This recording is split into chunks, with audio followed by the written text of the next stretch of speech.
नमस्कार दोस्तों, आपका स्वागत है crime story by Vivek channel पर, जहां हम आपको हर बार एक नई और दिलचस्प अपराध कथा सुनाते हैं। अगर आप हमारे साथ इस रोमांचक सफ़र का हिस्सा बनना चाहते हैं तो चैनल को सब्सक्राइब जरूर करें और घंटे के बटन को दबाएं ताकि हमारी हर कहानी आप तक सबसे पहले पहुंचे।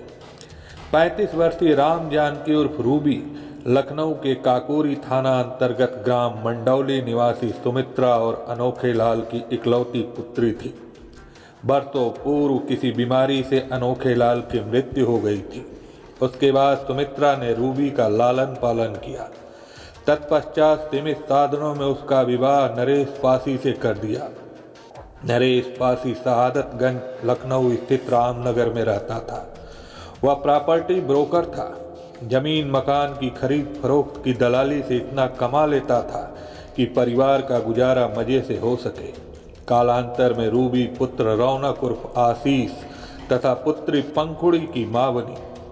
रूबी अपने परिवार के साथ खुश थी कि अचानक उसके सिर पर दुखों का पहाड़ टूट पड़ा। हुआ यह कि 2017 में नरेश को अचानक बुखार आ गया। 3-4 दिन मोहल्ले के डॉक्टर से उसने इलाज कराया, लेकिन बुखार नहीं उतरा। कमजोरी बढ़ती गई। तब रूबी उसे एक अस्पताल में ले गई। वहां हुई खून की जांच से पता चला कि नरेश को डेंगू हो गया था। अस्पताल में नरेश को भर्ती रखकर इलाज कराया गया, मगर तब तक काफ़ी देर हो चुकी थी। इलाज के दौरान ही नरेश की मृत्यु हो गई। पति के न रहने पर परिवार का पूरा बोझ रूबी के कंधों पर आ गया। शोक के दिन बीतने के बाद उसने सोचा कि दिवंगत की याद में घर बैठे रहकर आंसू बहाने से कुछ नहीं होगा। जीने का कोई न कोई रास्ता निकालना होगा। जमीन जायदाद की दलाली कर पाना रूबी के बस की बात नहीं थी। अतः उसने एक प्राइवेट अस्पताल में नौकरी कर दी। नरेश था तो उसकी कमाई से घर का खर्च मजे से चल जाता था। अस्पताल से रूबी को इतना वेतन नहीं मिलता था कि वह पहले की तरह सुख से अपने तथा बच्चों की जरूरत पूरी कर सके। अतः अस्पताल में वह अपनी तनख्वाह बढ़ाने के साथ किसी दूसरे जॉब की भी कोशिश में जुट गई। हाथ पांव मारने के बावजूद न रूबी का वेतन बढ़ा, न वह कोई दूसरी जॉब पाने में कामयाब हुई। इससे उसके मस्तिष्क में दूसरी ही धारणा मजबूती से पांव जमाने लगी। रूबी जादू टोना तंत्र मंत्र में विश्वास करने वाली महिला थी। एक रात अपने हालात पर गौर किया तो प्रतीत हुआ कि उसके ग्रह नक्षत्र की दशा खराब चल रही है, इसलिए उसका पति मर गया। घर की आर्थिक स्थिति डामाडोल है।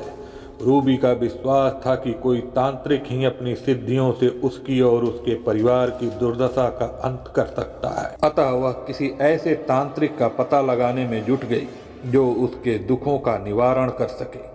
इसी कोशिश में रूबी को गढ़ी कनोरा में रहने वाले तांत्रिक हरिश्चंद्र उर्फ गुड्डू बाबा के बारे में पता चला। एक महिला ने रूबी को बताया कि इधर उधर भटकती रहोगी तो ढोंगी तांत्रिक तुमको लूट खाएंगे। तुम सीधे गुड्डू बाबा के पास जाओ, वह सिद्ध तांत्रिक है। उनके पास जो गया उसका बेड़ा पार हो गया। मेरी गारंटी है कि तुम्हारे भी दुख दूर हो जाएंगे। एक दिन रूबी गुड्डू बाबा के पास पहुंच गई।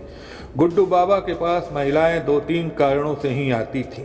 मसलन पति किसी अन्य स्त्री के मोह पास में बंध गया है, किसी को संतान नहीं हो रही है, या फिर कोई अपने हालात से परेशान हो। गुड्डू सिद्ध तांत्रिक मात्र नहीं था।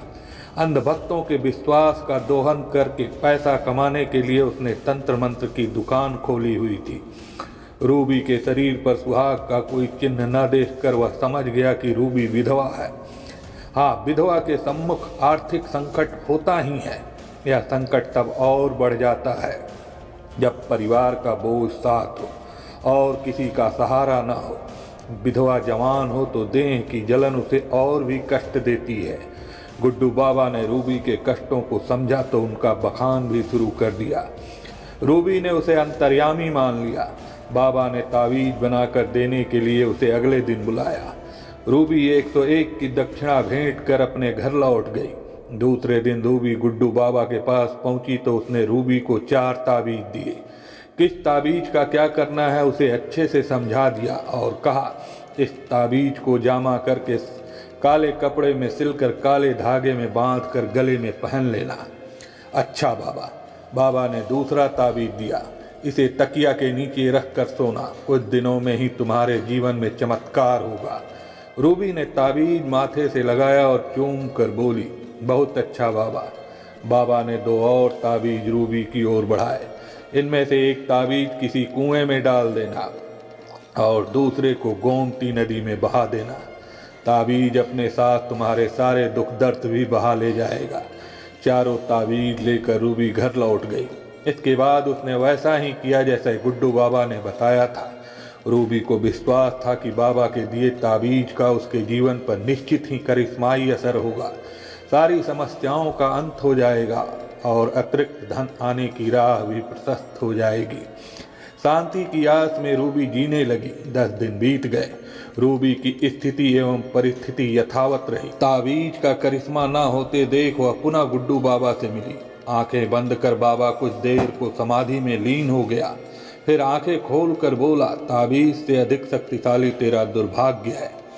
तुम्हारी दशा बदलने के लिए ताबीज काफी नहीं, स्थिति एवं परिस्थिति बदलने के लिए मुझे तंत्र अनुष्ठान करना होगा। तो अनुष्ठान करो न बाबा। रूबी के स्वर में उतावलापन था। जितना खर्च आएगा मैं दूंगी। खर्च तो दोगी, किंतु अनुष्ठान में तुम्हारी उपस्थिति अनिवार्य है। मैं अपनी तंत्र शक्ति से तुम्हारे शरीर में मौजूद ग्रह नक्षत्रों के विकार और उनके दुष्ट प्रभाव निकालूं, तभी तुम्हारी तकदीर का सितारा पहले की तरह चमकेगा। तो इसमें क्या समस्या है? रूबी बोली, तंत्र अनुष्ठान में मैं उपस्थित रहूंगी। वह तो ठीक है, पर अनुष्ठान की सफलता के लिए जो विधि विधान आवश्यक होते हैं वे तुम कर नहीं पाओगी। क्यों नहीं कर पाऊंगी? रूबी के स्वर में दृढ़ता थी।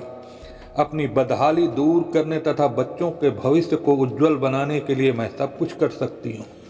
तो सुनो। बाबा ने चेहरे पर गंभीरता का मुखौटा चढ़ा लिया। अनुष्ठान में तुमको पूर्ण निर्वस्त्र होकर मेरे सामने बैठना होगा। रूबी ने किसी से सुना था कि तांत्रिक मांत्रिक क्रियाओं में जातक को लाज त्याग कर नग्न होकर बैठना पड़ता है। अनुष्ठान की सफलता के लिए निर्वस्त्र होना अनिवार्य है। रूबी किसी भी कीमत पर अपनी बदहाली दूर करना चाहती थी। खैर, कुछ देर सोचने के बाद वह बोली, ठीक है बाबा, मैं पूजा में निर्वस्त्र बैठूंगी। ग्रह नक्षत्रों का दुष्प्रभाव निकालने के लिए मुझे तुम्हारे शरीर को हाथ भी लगाना पड़ेगा। आपत्ति तो नहीं करोगी? रूबी ने सोचा, पूजा में निर्वस्त्र बैठने से बाबा उसका संपूर्ण देह दर्शन कर ही लेगा।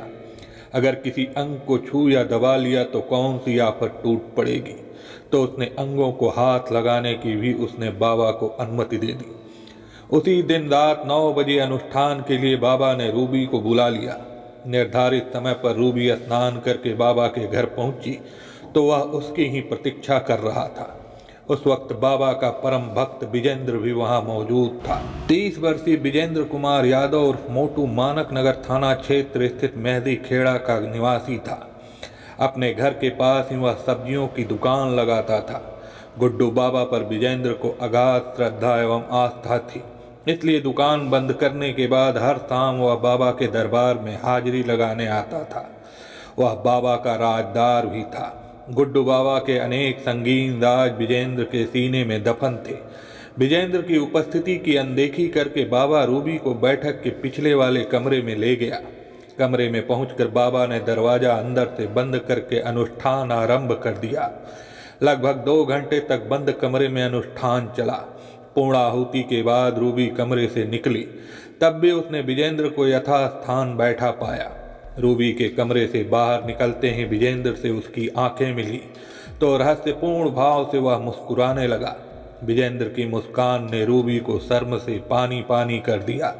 मन में तुरंत विचार आया, विजेंद्र या तो बंद कमरे की कहानी समझ गया है या उसने किसी झरोखे से अनुष्ठान की पूरी क्रिया अपनी आंखों से देखी है। उस दिन ना रूबी कुछ बोली, ना विजेंद्र ने कुछ कहा। रूबी ने कक्ष से बाहर उतारी हुई अपनी चप्पलें पहनी और तेजी से घर की ओर चल दी। सफल अनुष्ठान होने से रूबी का चित्त शांत था, परंतु मन में अनजाना भय भी पांव पसार चुका था। विजेंद्र अनुष्ठान का गवाह बन गया है। उस रात के बाद बाबा अक्सर रूबी को बुलाकर अनुष्ठान करने लगा। विजेंद्र प्रतिदिन दुकान बंद करके बाबा का दर्शन करने जाता था, इसलिए हमेशा रूबी से उसका सामना होता। रूबी ने नोट किया कि दिन ब दिन विजेंद्र की मुस्कान गहरी होती जा रही थी। क्योंकि विजेंद्र ने कभी कुछ कहा नहीं, इसलिए रूबी भी उसे नज़रअंदाज करती रही। अलबत्ता वह यह जरूर महसूस कर रही थी कि विजेंद्र तटस्थ नहीं है। उसके दिमाग में यकीनन कोई खिचड़ी पक रही है। खिचड़ी की महक रूबी को उस दिन महसूस हुई जब एक दिन सुबह सुबह विजेंद्र उसके घर आ पहुंचा। विजेंद्र का आना रूबी को न अच्छा लगा न बुरा। विजेंद्र बाबा का राजदार होने के साथ रूबी के भी कई राज जान गया था। अतः रूबी ने उसे बैठाया, चाय बना कर दी। फिर पूछा, मुझसे कोई काम था क्या? नहीं, इधर से गुजर रहा था तो सोचा तुमसे मिलता चलूं। रूबी ने फीकी मुस्कान चेहरे पर सजाई और कहा, बहुत अच्छा किया। चाय पीने तक विजेंद्र रूबी से बातें करता रहा। चाय खत्म होते ही कप टेबल पर रख कर वह उठ खड़ा हुआ और बोला, दुकान नौकर के भरोसे छोड़ कर आया हूँ, इसलिए ज़्यादा देर तक नहीं बैठ सकता। उसने जेब में हाथ डाला। बच्चे कहाँ हैं? दिख नहीं रहे। स्कूल गए हैं। विजेंद्र का हाथ जेब से बाहर आया तो उसमें 500-500 के 2 नोट थे। दोनों नोट रूबी की तरफ बढ़ाते हुए बोला, लो, बच्चे आए तो दे देना। रूबी रुपए लेना नहीं चाहती थी, मगर विजेंद्र जबरन उसे थमा कर चला गया। कुछ देर तक रूबी उन नोटों को देखती रही, फिर होठों ही होठों में बुदबुदाई, विजेंद्र ये रुपए बच्चों को नहीं मुझे दे गया है। मुझ पर उसका मन डोल गया है लगता है। इसके बाद खुद ब खुद विजेंद्र अक्सर रूबी के घर पहुंचने लगा। कुछ देर बैठता, चाय पीते हुए बातें करता, फिर जाते वक्त रूबी के हाथ पर कभी 1000 तो कभी 500 रख जाता। बार बार की आवाजाही से रूबी विजेंद्र से घुल मिल गई। उसके बाद विजेंद्र रात को भी उसके घर पहुंचने लगा। जैसे ही वह एक रात बातों बातों में बोला, रूबी, मैंने अनेक औरतों को निर्वस्त्र देखा है। कुछ ने खुद मेरे लिए कपड़े उतारे, कुछ को मैंने बेलिबास किया। तुम जैसा तरासा, चमकता और सेक सपील से भरा बदन मैंने किसी का नहीं देखा। अंदेशा सच होकर सामने आया तो रूबी बुरी तरह से चौंकी। तुमने मेरा बदन कब देखा? जब तुम गुड्डू बाबा के सामने निर्वस्त्र होकर बैठती हो तब। विजेंद्र अर्थपूर्ण अंदाज में मुस्कुराया। अनुष्ठान की पूरी क्रिया भी मैं चोरी चोरी देखता रहा हूँ। रूबी समझ गई कि विजेंद्र ने बात शुरू की है तो इसके पीछे उसका कोई उद्देश्य अवश्य होगा। अतः बिना किसी भूमिका के उसने सीधा सवाल किया, यह सब तुम मुझे किस लिए बता रहे हो? चाहते क्या हो मुझसे? तुम जैसी समझदार औरतें मुझे बहुत पसंद हैं। विजेंद्र की मुस्कान गहरी हो गई और कहा, अब रही चाहने की बात तो कोई मर्द किसी औरत से जो चाहता है, मेरी भी वही ख्वाहिश है। रूबी की इज्जत बची ही कहाँ थी, पहले ही लुट चुकी थी। जैसे बाबा वैसे विजेंद्र। यूं भी बच्चों के बहाने विजेंद्र उसे हजारों रुपए दे चुका था। भविष्य में भी आर्थिक सहयोग मिलते रहने का रूबी को विश्वास था, तो उसने विजेंद्र की ख्वाहिश पूरी करने के लिए उसके साथ सौदा किया। तुम्हें मेरा तरासा हुआ बदन भोगने को मिल जाएगा, पर मुझे क्या मिलेगा? तूफानी आनंद की गारंटी और पैसा। रूबी ने मुस्कुराते हुए हाथ फैला दिया। अगर ऐसी बात है तो बोहनी कराओ, सुबह से हथेली खुजा रही है। विजेंद्र ने जेब से 2000 का नोट निकालकर रूबी के हाथ पर रख दिया। नोट मुट्ठी में दबाकर रूबी ने उस कमरे में झांका जिसमें बच्चे सो रहे थे। बच्चों की ओर से निश्चिंत होकर रूबी मुस्कुराई। फिर दोनों के बीच शारीरिक संबंध बन गए। उस रात के बाद दोनों के बीच अक्सर संबंध बनने लगे। लगभग 1 वर्ष इसी प्रकार बीत गया। 27 अक्टूबर 2018 को सुहागिनों का पर्व करवा चौथ था। रूबी के लिए इस पर्व का अब कोई महत्व नहीं रह गया था, क्योंकि वह विधवा थी और विधवा यह व्रत नहीं रखा करती। शाम हुई तो रूबी ने स्नान करके प्रेस किए हुए कपड़े पहने और माँ सुमित्रा से बोली, मैं गुड्डू बाबा के पास झाड़ फूंक कराने जा रही हूँ। बाबा ने कहा है कि दशहरा से दिवाली तक का समय तंत्र मंत्र के लिए सर्वोत्तम होता है। वैसे भी वह अक्सर गुड्डू बाबा के पास जाती रहती थी, इसलिए सुमित्रा ने उसे मना नहीं किया। माँ के देखते ही देखते बेटी घर से निकल गई। करवा चौथ की शाम घर से निकली रूबी फिर कभी वापस नहीं लौटी, लापता हो गई। सुमित्रा ने देर रात तक रूबी की वापसी की प्रतीक्षा की। फिर 28 अक्टूबर को सुबह से उसकी तलाश शुरू की। वह गुड्डू बाबा के पास भी गई, पर उसने टका सा जवाब दे दिया, रूबी मेरे पास आई ही नहीं तो मैं उसके बारे में क्या बता सकता हूँ। मुझे नहीं पता कि वह कहाँ हो सकती है। 31 अक्टूबर तक सुमित्रा पागलों की तरह रूबी को तलाशती रही, पर कहीं से उसका सुराग नहीं मिला। तब 1 नवंबर 2018 को उसने थाना सआदतगंज जाकर उसके अपहरण की रिपोर्ट दर्ज करा दी। अपनी रिपोर्ट में सुमित्रा ने हरिश्चंद्र उर्फ गुड्डू बाबा पर रूबी के अपहरण का संदेह व्यक्त किया। इस केस की विवेचना का दायित्व मिला एसआई श्रवण चंद को। उन्होंने अपने स्तर पर जी जान से रूबी की तलाश की। गुड्डू बाबा को थाने बुलाकर कड़ी पूछताछ की। गुड्डू बाबा ने यह तो स्वीकार किया कि रूबी से उसका संबंध था। बंद कमरे में वह अनुष्ठान भी करता था, मगर उसने रूबी के अपहरण में स्वयं की संलिप्तता से इनकार किया। गुड्डू बाबा के खिलाफ पुलिस के पास कोई प्रमाण नहीं था, अतः पूछताछ के बाद उसे थाने से जाने की अनुमति दे दी गई। वक्त गुजरता रहा। रूबी को लापता हुए लगभग 6 माह बीत गए। दूसरे लोग भले ही रूबी के केस को भूल चले हों, परंतु सुमित्रा देवी नहीं भूली।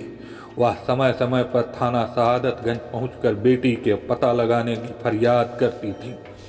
एक दिन सुमित्रा थाना प्रभारी सआदतगंज महेश पाल सिंह के सामने बिलख बिलख कर रोई।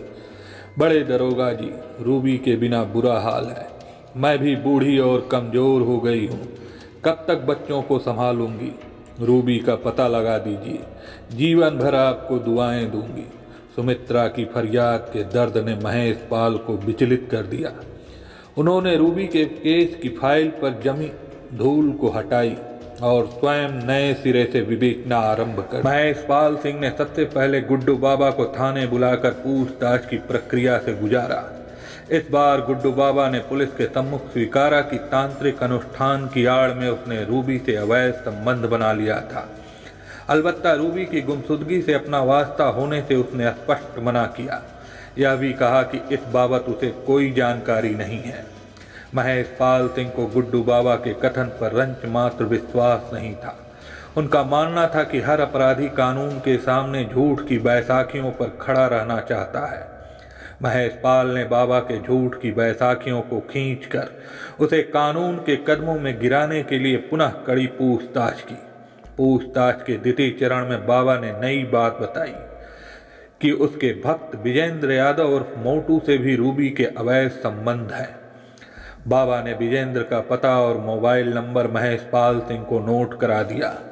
महेश पाल सिंह ने विजेंद्र के साथ रूबी के मोबाइल की कॉल डिटेल्स भी निकलवाकर अध्ययन आरंभ कर दिया। कॉल डिटेल्स ने साबित कर दिया कि रूबी और विजेंद्र निरंतर संपर्क में थे। रूबी के मोबाइल पर आखिरी कॉल भी विजेंद्र की थी। विजेंद्र से व्यापक पूछताछ करने के लिए उक्त आधार बहुत था। अतः 30 अप्रैल 2019 को महेश पाल ने विजेंद्र को पूछताछ के लिए हिरासत में ले लिया। पूछताछ में विजेंद्र अधिक देर तक नहीं टिक सका। कुछ ही देर में वह टूट गया। इसके बाद रूबी की गुमशुदगी का खुलासा होते देर नहीं लगी। विजेंद्र ने रूबी को मारकर अपने घर के आंगन में उसकी कब्र बना दी थी। विजेंद्र ने रूबी से संबंध तो बनाया था अपनी कामनाओं की शांति के चलते, मगर वह उसे प्यार करने लगा था। विजेंद्र की मंशा थी कि रूबी उससे विवाह कर ले। उसके बच्चों को भी वह अपनाने के लिए तैयार था। रूबी के लिए विजेंद्र की अहमियत देह सुख प्रदान करने के साधन तथा पैसा उगलने वाले एटीएम से अधिक नहीं थी। वह यह दोनों चीज़ें उससे प्राप्त करती रहना चाहती थी, मगर विवाह नाम का बंधन उसे गंवारा नहीं था, अतः वह उसे टालते रहती थी। बकौल विजेंद्र, रूबी उससे तो पैसा लेती ही थी, गुड्डू बाबा से भी पैसा बटोर रही थी। गुड्डू ने भी पुलिस को बताया कि वह रूबी को आर्थिक सहयोग करता था। रूबी बाबा और विजेंद्र दोनों को खुश रखने का कोई मौका नहीं चूकती थी।